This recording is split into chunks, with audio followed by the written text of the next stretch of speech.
ده ربك لما قال في القرآن قال ولا تقل لهما أف.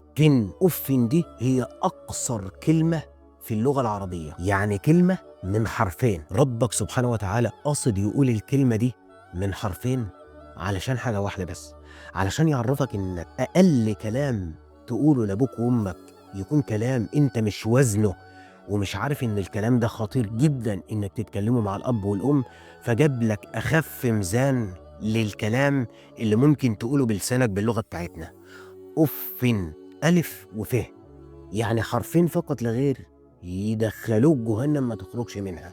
متخيل حجمها عامل ازاي عند ربنا سبحانه وتعالى؟ والدليل ان ربنا سبحانه وتعالى عايز يوصل لنا ان كلمة أف دي لوحدها من أكبر المخاطر اللي ممكن تحصل من الابن ووالديه، فما بالك بما دون ذلك. يعني جه بعدها وقال لك ولا تنهرهما وقل لهما قولا كريما. ولا تنهرهما، طب ما انا لو قلت لهم اف اكني نهرتهم؟ لا، اف دي كلمه قصيره، يعني بيقول لك لا تبدا بالصغير ولا بالكبير.